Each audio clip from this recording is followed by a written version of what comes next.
Hi everybody, it's Christina. How are you? I hope you had a great holiday and New Year's and all the things. I still have my Christmas decor up that is coming down this weekend probably. So yeah, I hope you had a good New Year. And I've never been one to set New Year's resolutions. It's just not something I do, but I think that it's important to go into the new year with intention, right? About what you're hoping to get out of the new year, what you're hoping to leave behind. So that's what I want to talk about in today's video, is what I want to leave behind in 2025. What are the things that I don't want to bring forward into 2026?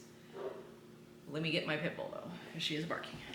What are the things that I am looking to not bring into 2026, right? So for me, it's primarily centered around showing more of my identity. Like, who am I? Because for so many years of my life, I had an identity based on being strong, being responsible, being the person that you can count on. But I didn't have an identity outside of that.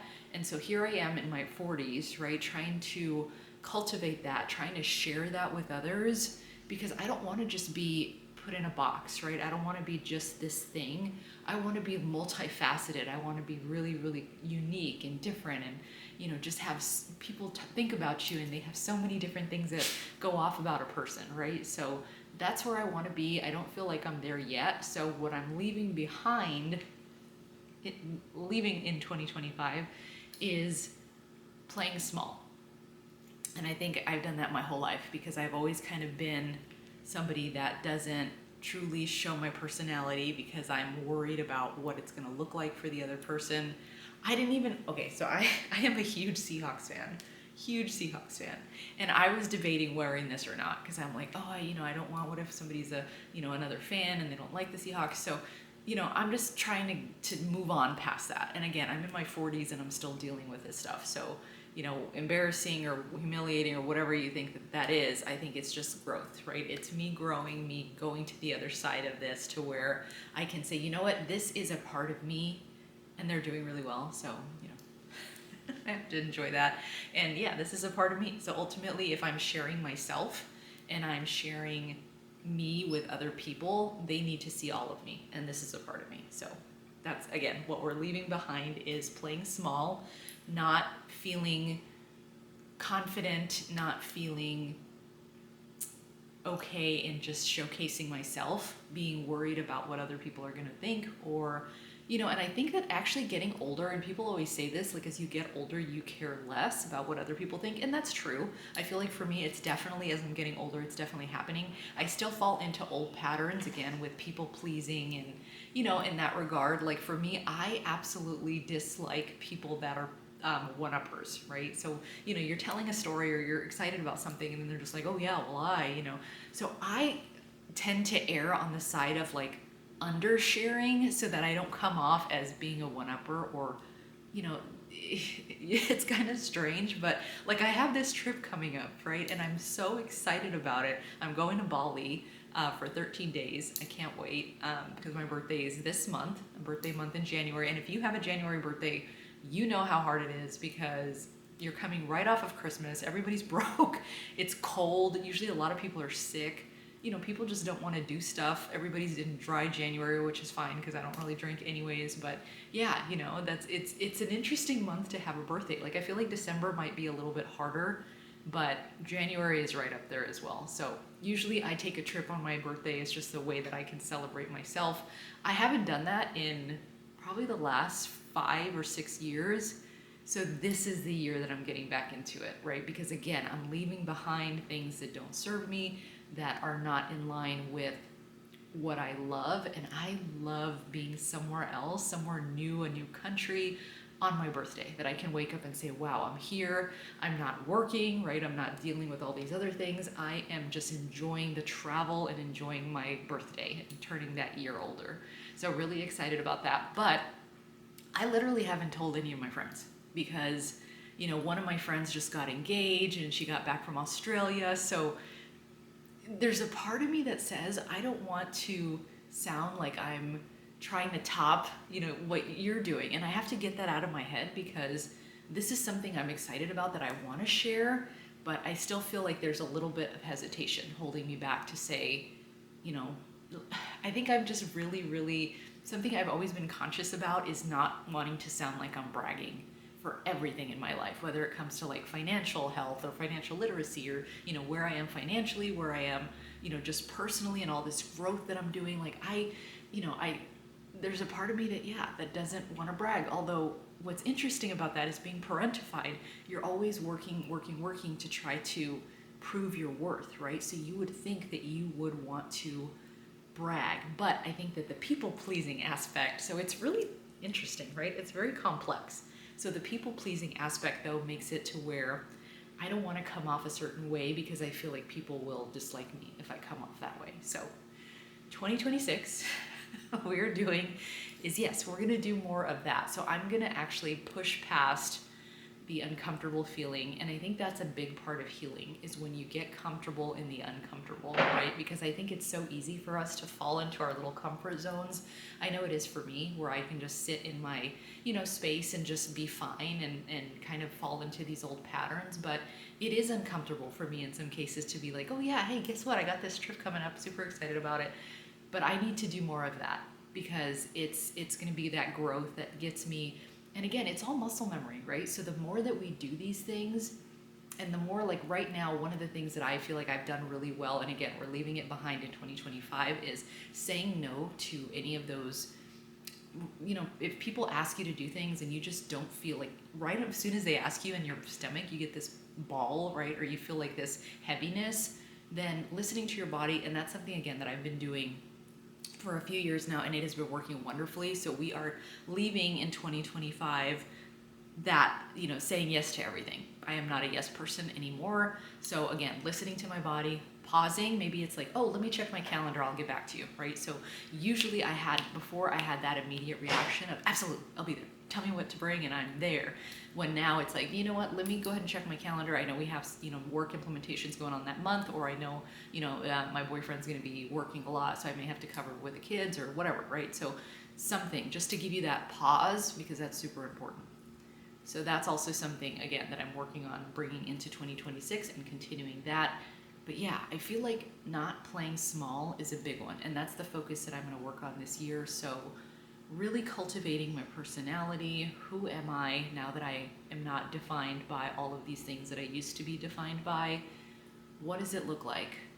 Who am I? Like if somebody met me for the first time and wrote out, this is what this person is, this is who this person is, what does that look like? And that would be what I'm working on, right? Sharing myself, because yeah, you know, I do love myself. I don't think there's ever been a point in my life where I've hated myself, or, you know, I'm a pretty confident person in general. So I feel like that's all really helpful in making this transition into, you know, trying to kind of cultivate that personality. So, but yeah, I think it's just really taking a pause and saying, who am I internally? Who do I want the world to see?